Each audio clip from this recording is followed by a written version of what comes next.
oxygen on long-duration manned space missions to Mars and beyond. When reached for comment, the photosynthetic organism said, "I am a leaf on the wind. Watch me soar." Or watch as I soar. Did I get it right? Too soon? Too soon. Yeah. It'll all come out in the wash. Yeah. Mike P. Kennedy posted the Engadget story that Tesla has signed a deal with Panasonic to help build the so-called Gigafactory, which will attempt to make cheaper batteries for electric cars. Tesla will build the plant and maintain it, while Panasonic supplies the lithium cells, the plant machinery, and other manufacturing equipment. Gigafactory is expected to produce 35 gigawatt-hours of cells and 50 gigawatt-hours of power packs by 2020, and most importantly, bring down the cost of Tesla cars so that I could maybe afford one day. One day. One day. And that's a look at the headlines.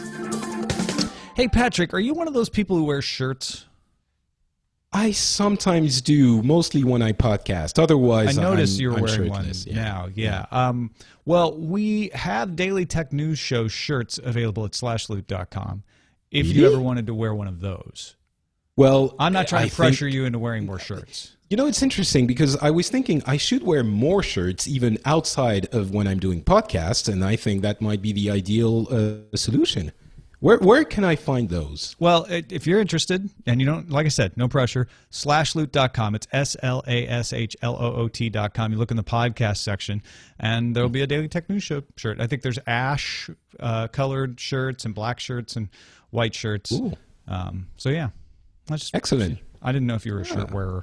I think I'll investigate. I tell you what I'm going to investigate, never letting anyone use a USB device anymore. As we heard, Security Research Labs in Berlin, Karsten Knoll and Jacob Lell from Security Research Labs in particular are going to present at Black Hat on August 7th, and they've been giving some previews about what they're going to present. It's called Bad USB. It does several things. In their demonstration, they're going to show off how it can emulate a keyboard. So even if it's taken control, and remember what it does, if you don't remember from the headlines, it takes control of the controller card on the USB and flashes the firmware, which makes it virtually undetectable. Virus Scan's not going to look at the firmware. And if it asks the firmware, if any program asks the firmware, are you the right firmware, the firmware is going to say, yes, I am, whether it's the bad USB or not. So you have to actually take the thing apart and reverse engineer it to detect it, apparently. But it can emulate a keyboard, so it can send commands, because it can pretend it's a USB keyboard, whether it is or not. It can pretend it's a network card, redirect your internet traffic. It can do all kinds of nasty things. And if you get it through a virus on your desktop, it could infect all of your peripherals. And if any of those peripherals were plugged into another computer, let's say you own more than one, then that peripheral can infect those PCs. In fact, Knoll says these problems can't be patched. We're exploiting the very way that USB is designed. So that's terrifying. It's basically the equivalent of the super flu that everyone says is going to come at some point, and it's going to be like the Spanish flu that we can't deal with. The really important part here, and I'm not sure everyone understood it, usually when you get an infected USB, you can just delete the files or reformat it, and you're good. A USB drive, yeah. Right, yeah, sorry, a USB drive. But here, it's really on the firmware that you have no visibility or control over. It can infect your USB keyboard. Yeah. Because it goes after the USB controller firmware, which is in every USB device, including your phone. So basically, the only solution to avoid that, it spreads in the same way that the USB viruses have spread before through USB thumb drives. But or keyboards. Or webcams. Keyboards. No, but I mean on traditional USB viruses, you couldn't get them through those other devices. Here, it can go through any USB device, and there's no way to make sure that that device is not infected, or at least at this point. There's no way to detect it. There's a very difficult, it took them 2 months to figure out how to do it. So it's not something you could scan for, exactly. And the thing that they're saying is that the only way to protect yourself against it is to basically treat USB devices, all of them, like hypodermic needles. So you can only use them, well, either once or use them only for yourself. So never use any USB device that you are not absolutely sure has not been used by an infected machine. And the only way of doing that is to because you can't see the infection, is to only use the devices that you have had control over forever. Patrick, when you plug in a USB device, you're plugging in every other USB device that USB device has ever been plugged into. Exactly. That's actually a very prompt analogy. Yeah. So I don't know if this is actually. It seems like an actual, genuine, very potentially effective way of spreading viruses. And actually, we could read in the article mentions that the NSA has possibly be using that kind of firmware modifying technique to use, to infect computers and spy on them. So it seems like an actually actionable hack.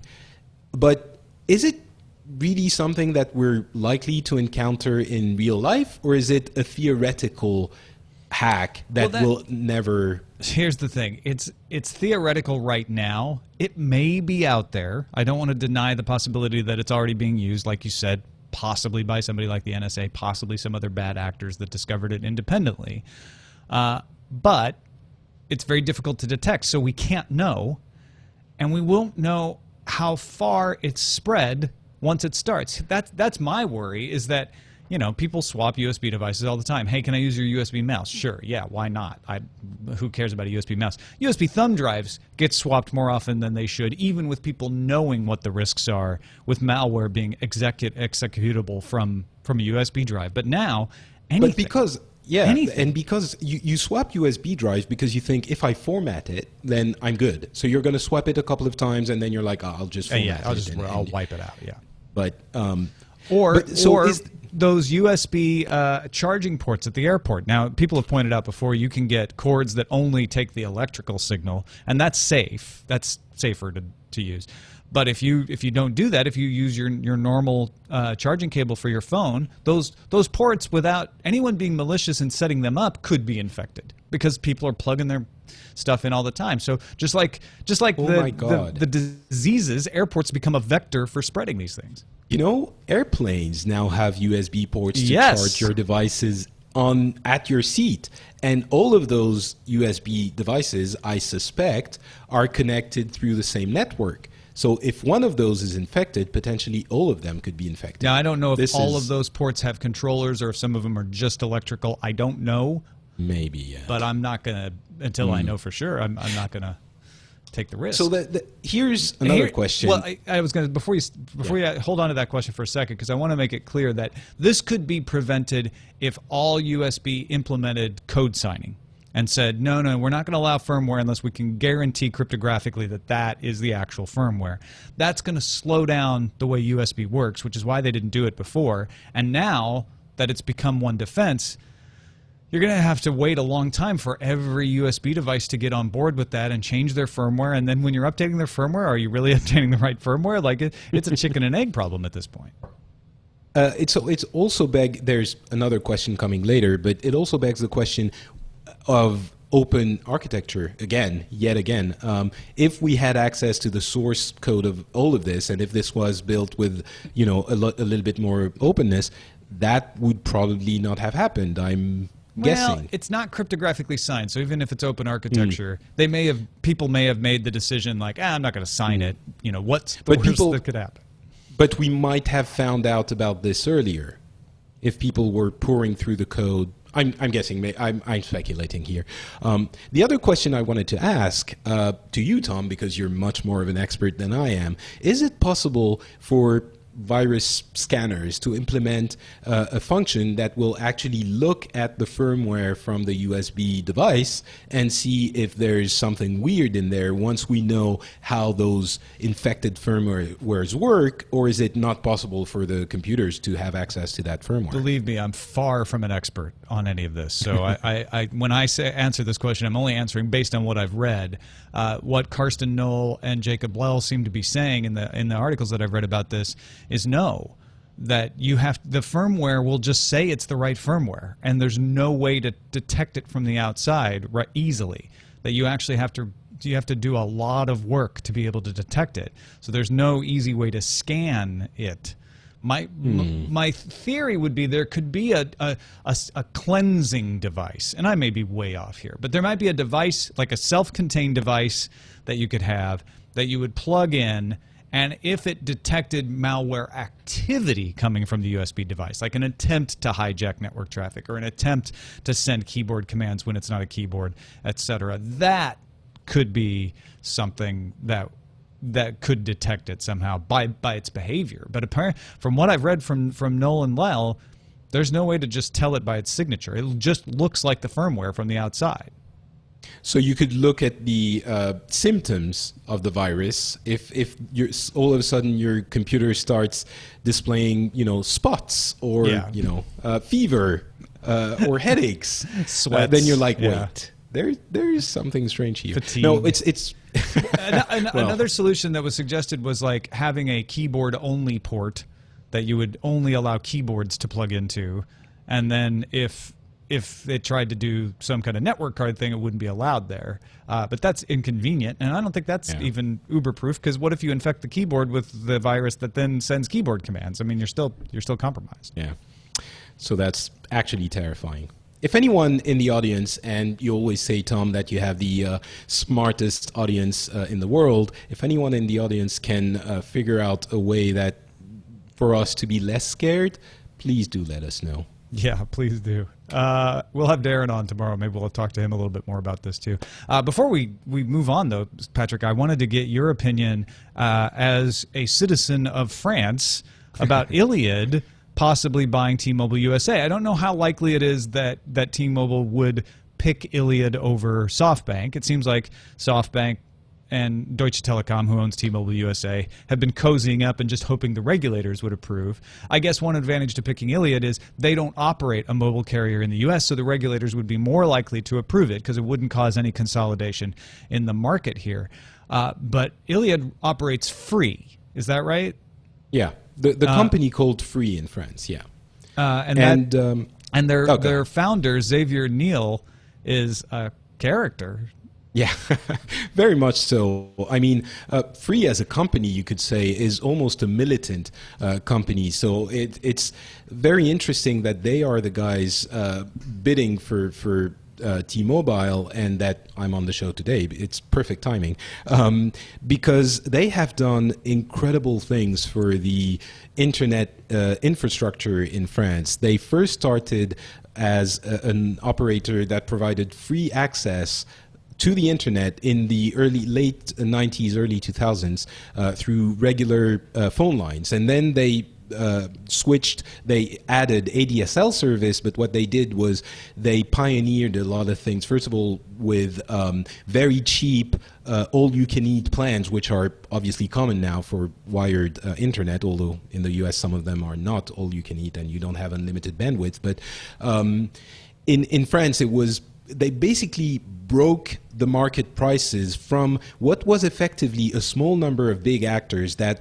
had a de facto monopoly altogether, and they would keep prices cozy and wouldn't compete too much with each other. And Free is the one that came and broke the prices in half or three thirds of what they were. So they single-handedly brought the internet infrastructure in France to very competitive levels, and they did the same thing a couple of years ago in the mobile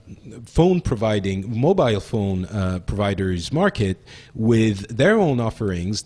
They were the fourth operator in France, and they basically divided the costs by 2 or 3 again in that market, because we had the same situation where 3 big companies were not challenging each other so much.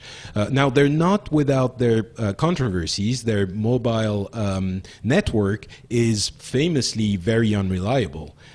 So they're getting criticized a lot for this, and they've also had a very long-standing controversial relationship with YouTube on their wired access, ADSL access, where they're basically doing what a lot of ISPs are doing with Netflix in the US, which is allegedly not upgrading their infrastructure and making YouTube very, very slow for their subscribers. But that being said, they brought more speed and cheaper internet to France than any other bigger company could in the past 10 years. So they have that militant, of course, they're the underdog. So that's where their market value is and where they can do something that the others can't. But they have that militant activity that that breaks down markets. And it could be, even though the situation in the US is very different because of population distribution and density and all of that, I suspect that they could do something really interesting for the U.S. market.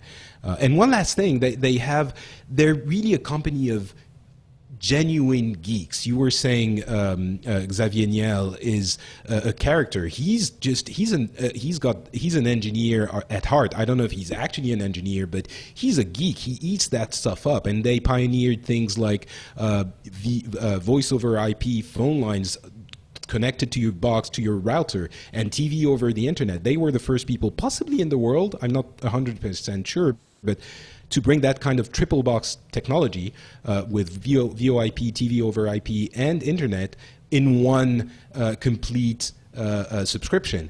So they're doing a lot, and I think they could do really good things for the internet landscape in the U.S. Well, he built his fortune by providing sex chats on Minitel. Like, yeah, this is a man of the internet, right here. He also apparently owns the rights to the songs written by Claude Francois, including Comme d'habitude. Comme d'habitude, yeah. Okay, which is the tune to My Way that Frank Sinatra sang. Exactly, yeah. I mean, can we sing? But what a better match for John Legere from T-Mobile. These guys are a pair. I think they could really he's okay, just to again keep defining his character, because he's really the head of the company and he's kind of controversial. You're talking about Xavier, right? Yes, of course. He also funded and launched an engineering school in France. I believe it's called 42, for obvious reasons, for geeks, just because he needed more engineers and he wasn't getting them in the French educational system. So that's the kind of person he is. So yeah, I think that could be an interesting combination for sure. I mean, and T-Mobile has been disrupting and gaining millions of subscribers by cutting prices, by changing policies. I mean, it seems like a match made in heaven, to be honest. If you add to that the market consolidation concerns that come with the other with Sprint, yeah. With Sprint, I think it would actually, if of course the offer is solid and sound and everything from Iliad, it would be actually strange that the deal would happen with Sprint, because there is a lot of interesting things that could happen with the other partner.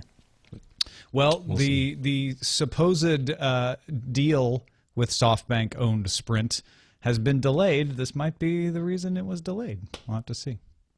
Looking at the calendar, a new all-digital version of Computer World magazine comes out August 1st. As you remember, Computer World no longer printing their magazines. TechCrunch's summer party at August Capital, a chance to booze and schmooze with venture capitalists, entrepreneurs, and people trying to smooze with anyone but me if I were there, is happening August 1st as well. See Silicon Valley Season 1 if you want an idea of what's going to happen there. Our pick of the day comes from Matt in sweaty Sacramento. I love that that's become a thing now. Yeah. It's really great. I do too. I've got a productivity app suggestion that, like your show, I use every day, Way of Life. At wayoflifeapp.com. It's an iOS app that helps you build new habits by tracking them daily. It's essentially an automated version of the Seinfeld productivity method, which has helped me a great deal in building good habits and becoming hyper-productive. You can track daily competition, take notes of each habit or task, and look at trends based on your collected data to help motivate you or figure out why you might be struggling. The app also offers Dropbox syncing, note exporting, and custom reminders for each habit or task. The free version allows up to 3 tasks or habits to be tracked, which is a great way to start testing the method out. I quickly found myself purchasing the full version with no limits and believe it's worth the price of $5. That's Matt's pick, Way of Life app. So that Seinfeld productivity method, is it the comedian's productivity method, or is it someone else's? I think so. But I know the method. I think it's Jerry. I don't know. I could be wrong about that part. But I know what it is. It's like track what you do. Just take a minute a day to like every time you eat a candy bar, for instance, if that's the habit you're trying to eliminate, or every time you exercise, if that's the habit you're trying to encourage, and then you track that. I thought you were going to say eliminate for exercising. Or if you're trying to, you're over-exercising, I don't know. It lets you actually get a better idea. Same idea behind writing down what you eat, like having an independent stat that you can look at because you fool yourself into how often you do these things. Interesting. Send your picks to feedback@dailytechnewsshow.com. And, of course, you can find my picks at dailytechnewsshow.com/picks.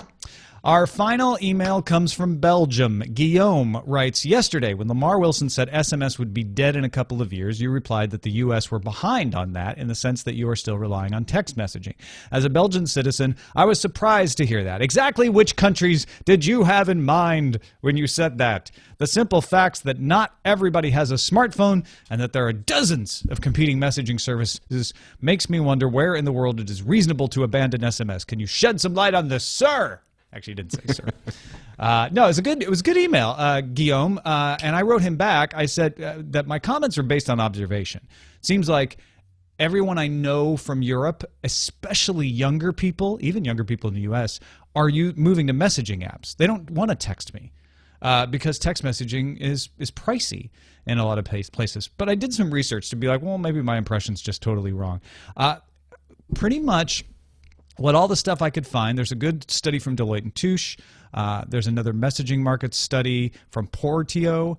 And the SM market is very level in most places of the world. It's a little stronger in Latin America, a little stronger in Africa, actually, but it's suffering in Asia, especially in China. Europe is a mixed bag. There's places like the Netherlands where it's very pricey to use SMS, and WhatsApp has skyrocketed. Spain and Greece are other examples of that. Markets like Belgium, where Guillaume is from, Germany, and even France, Patrick, see more usage of SMS, but they're pretty level. So the upshot is text messaging is still a better revenue generator than things like WhatsApp, KakaoTalk, and Line. And it's not declining. These messaging apps are increasing without really cutting the legs out from under SMS. But SMS seems to be stable rather than growing overall. Yeah, so the thing is, I really don't think SMS is going away anytime soon, and I have to say I was surprised. I was surprised as well, sir, when Lamar Wilson made that comment. The thing is, all you need to receive an SMS is a phone number. You don't need that app or this app, and yes, all your friends can be on the specific app. But you also need an SMS plan. Yes. And in some parts of the world, that can be expensive. Sure, but in those parts of the world, usually data is more expensive. If you were talking about Africa and places like that, I suspect that data plans are more expensive than SMSs. You basically answer the question right there. In places where the data plan is more expensive, SMS is more popular. In places like the U.S., where SMS used to be more expensive, it's a little different. SMS has become pretty much default unlimited for most people, and so exactly. It's holding on here. And but the price is not the only reason. The ubiquity of SMSs is also a good reason for it to keep being used on, as an addition, a fallback method maybe to other messaging services. And there's another point to this. In Europe, for example, we're soon going to get rid of roaming charges for data, of course, but for SMSs as well. So you'll be able, no matter who you want to reach, you send them an SMS and it will reach their phone. Whereas if they have, WhatsApp or WeChat, or all of those. Do you remember that specific person uses this app, or it's SMSs it's like email. They're simple. Everyone can get them. So I think they're here to stay for a while. But the other services are also going to be used. This is a fallback safe thing. I think it's also a demographic issue. I think folks who are young don't want to pay for the plan that has text messaging, maybe, or even but some those people don't exist. Some people who are just using data devices and getting by without phone plans in some cases. Maybe. I really, whatever the reason is, younger people are using these messaging apps. Maybe they're just more fun. Maybe they like not being on the SMS app because that's fuddy-duddy. It's what your parents use, and it doesn't have any features, and I can't send ephemeral messages and put stickers and stuff like that. I'm not saying they're not. I'm not saying they're not using those other services. I'm saying SMSs is going to stay there as a baseline. Yeah, it's kind of like email, right? Yeah, email didn't die because people are into Facebook and Twitter. It's still there. People use it. They just maybe use it differently than they used to. Thanks, Guillaume. Appreciate the email. And thank you, Patrick Beja, especially for staying a little longer, because I know it's later where you are. Really like having these conversations. It was good perspective to have today. Thank you very much. Yeah, it's not too late. It's 11:10. I'm older, but I don't go to sleep until 11:30 nowadays. So. Pacific time. Just saying. Yeah, sure. Always happy to be here. Twitter.com/notpatrick if you'd like to follow Patrick on Twitter, and FrenchSpin.com to find his podcast, although those are almost entirely in French right now, right? Yes, they are. Oh, actually, I listened to the show we did at Nerdtacular, the DTNS, the first one on the patio, and you mentioned something about me saying patriots all the time, and I didn't hear quite right, and I answered something else about patron meaning boss in French. Patriots is the word I use the endearing term I use to call the people who support me on Patreon. I think patriots is a really cool word. It means football players in New England in the United States, so it loses a little something in the translation. Right. But I like it in French. There you go. It does work for you. Exactly. So check it out, twitter.com/notpatrick, FrenchSpin.com. And thank you, 4,215 Patriots. Our patrons here at Daily Tech News Show make the show happen. We don't happen without you. We really appreciate the folks who've been jumping in the past few days. We've just got a few more, it seems like, every day. Really, really thank you for being able to give a little value back to the show. The more value you give, the more often we can have Patrick Beja back and great people like him. bit.ly/helpdtns or patreon.com/acetotech. Don't forget you can have a voice in what stories we cover at our subreddit, dailytechnewsshow.reddit.com. You can email us feedback at dailytechnewsshow.com. Our phone number, if you want to call, leave a voicemail, is 512-59-DAILY. That's 512-593-2459. And listen to the show live at mobile.alphageekradio.com at 4:30 Pacific, 1:30 Eastern, Monday through Friday. Our website is dailytechnewsshow.com, and we'll be back tomorrow with Darren Kitchen as our guest and Len Peralta illustrating the show. See you then. Hey, Tom. Tex Jeb in humid Austin. Hey, in regards to the power line deal with flying drones in close proximity to a power line, at least in regards to issues with crop dusters, I've seen crop dusters not only fly extremely close and under various either telephone lines and or power lines. I've seen some of their most interesting acrobatics from crop dusters when they're around power lines and other obstructions in which they need to hit their crop on target but still avoid the power line. In any case, I do not think flying any sort of aircraft within close proximity to a power line is a good idea. Sorry. Bye. This podcast is part of the Frog Pants Studios Network. For more information about this and other shows, visit frogpants.com. Audio program so good, it's like you're there.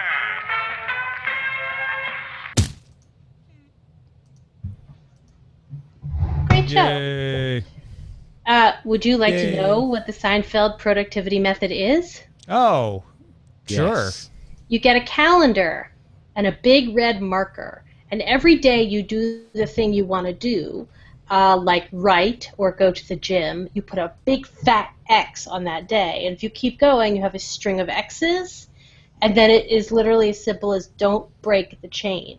Ah, okay. That makes sense because this app has little chain-like graphics. Got it. And that's how Seinfeld became a billionaire. Oh, so it's actually him. It's actually Jerry Seinfeld, and because he would write jokes every day, and then every day he would make the jokes better, and he never took a day off because that would be breaking the chain.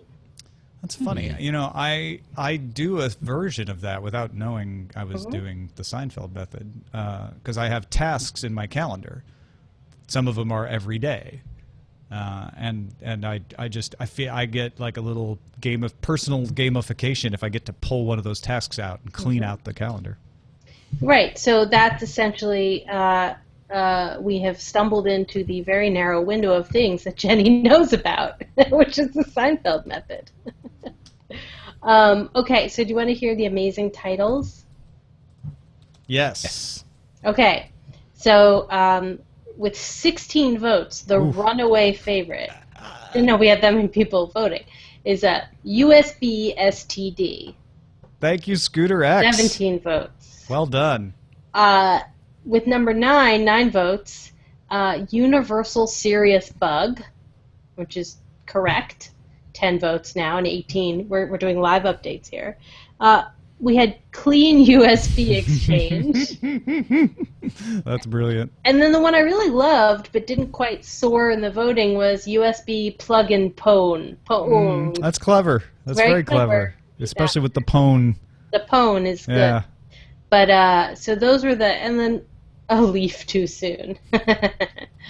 And then the rest were good, but they only have like 0 and 1 votes. So those are the top contenders. What do you think, Patrick? So did I mess up something with a leaf too soon? No. No. When we said too soon regarding the... regarding the death of Wash. Whoa, spoilers. Right. Oh, Christ. The machine. The washing machine. Hey, anyone who knows what I'm talking about has already seen the movie. Yeah. Shit. They might have know the character, though. And What? The believe character? me, I have been taken to task for spoiling things less than that. Oh, I know. It's all right. Just everybody, you could do whatever you want to me today. Punch me in the face, whatever. I won't feel it because John Lester was traded to the Oakland A's, so it doesn't matter. Oh, yes. Spoiler alert. John Lester was traded. Whoa, I was going to listen to the trade coverage later. The baseball news. I just That was that was what broke me when I got in trouble for spoiling the end of what was the Iran hostage movie with Argo. I spoiled the end of Argo. I'm like, it's a historical fact. Yeah. I wasn't telling you the end of Argo, where our characters and what they did. I just mentioned the historical fact that happened. Mm-hmm. Yeah, but some people. The thing is, if you don't know the historical fact, then the movie is more enjoyable if you don't know what happens. If this was an obscure piece of history, perhaps I would. Well, for people who are not in the U.S., I think it's a little bit more obscure. Maybe. Let me spoil the end of Lincoln for you, too. Does it involve a fireplace? He gets shot. Oh, my God. No. But Too isn't he your soon. national superhero? It's like Superman. He comes back afterwards. Yeah. Right. After a few, After he gets shot in Ford Theater. Cycles around the earth. Yeah. It's like, no, he's going to come back. He's going to come back, right? Oh, yeah. And then he comes back as a girl and the internet explodes. He comes back as a vampire hunter, obviously. TVZ God also points out that the boat sinks. So there. In Titanic? Way to go, TVZ God. Now I don't have to see the movie. Mm-hmm. Oh, man. Ouch. Jabba So- movie. So, the cracks we title. I think I'm going to go with USB STD. Yeah, I think it's the runaway. The runaway favorite. Fave. Oh. Something just buzzed. Tensor Guy says the only mystery in Argo was whether the maid survives. Oh, yeah. True. See, now that's something that I don't even remember, actually, having seen the movie. And that's fine. Yeah. Been using the testmy.net suggestion from yesterday, and I'm getting very different results from speed test. Well, because speed test is Which is eminently disturbing. gameable. If they can tell what IP address it's going, they can burst it very briefly. Whereas testmy.net is going to like check various times. And if you're running other things on your network, it's going to make testmy.net change even more because those things are going to be variable when they're sucking down bits. Yeah. It's actually like I get a fourth of the speed I'm supposed to get on testmy.net. Yeah. That's weird. Okay. That's a concern. Toby Pinder spoiled tomorrow's Daily Tech News show. Thanks a lot, man. Jeez. You mean the part where Patrick, I Darren? just give up. Darren is going to talk about drones. Spoiler. Spoiler. Hey. I know they're important. They're drone important. We're going to drone on. Back to drones. Tensor Guy wants to know where the best place to see Guardians would be in L.A. Oh, ArcLight tonight, 7 p.m. with us. ArcLight's a great place to see it. ArcLight is the place. Look out for Somali. I'm sorry, I just did a Somali. You totally did. It's nice. It has its advantages. The advantage is you always see famous people. How about that? That would not be an advantage, in my opinion. Yeah, I know, but you're from here. Because I go to the ArcLight in beach cities also. Yeah. You don't see famous people. Yeah. ArcLight Hollywood is an experience to have, if only to see. Do they have the Atmos, Dolby Atmos Yes. at ArcLight? Okay. They have it at, I don't know if it's made it to Hollywood. They have it at the Sherman Oaks. Okay. Oh, I've been to the Sherman Oaks one. Sherman That Oaks was is nice fun. too. Yeah, it has that beautiful wall. Because Century City, I know it's an AMC, but that Century City theater is tricked out. They've got Dolby Atmos and all the digital projection and everything. It's not bad, and they have assigned seating there too. ArcLight does too, but most AMCs don't yet. Yeah, I love the ArcLight unreservedly, also because it's like so few blocks from my house that it's like the ultimate leg up. Oh, that's fantastic. Yeah. But yeah, I didn't think it's quite gonna be get good. ArcLight the first time I went. I was like, "What's the big deal?" Like, So what is the big deal? they don't do ads when you're waiting. They do trailers, but they just have a nice, quiet Rorschach pattern. It's well designed. They have a lovely little coffee and snack bar with drinks. You can get beers and wines and liquors. So it's a beforehand. European theater. Yeah, it's just nicer overall. But they also have good, like, they care about the projection of the film and they care about the quality. They just care. Yeah. And also it's beautiful, and it's right in Hollywood, and what are some other good things I'm thinking about the ArcLight? They have this unbelievable 2-story movie poster display that's tremendous. The one in Beach Cities has a gift shop. Mm-hmm. With, Yeah, like, we have a gift shop. books related to the movies that are out. That's a classic ArcLight move. Tchotchkes. Yeah. Classic ArcLight. Classic ArcLight. They were called.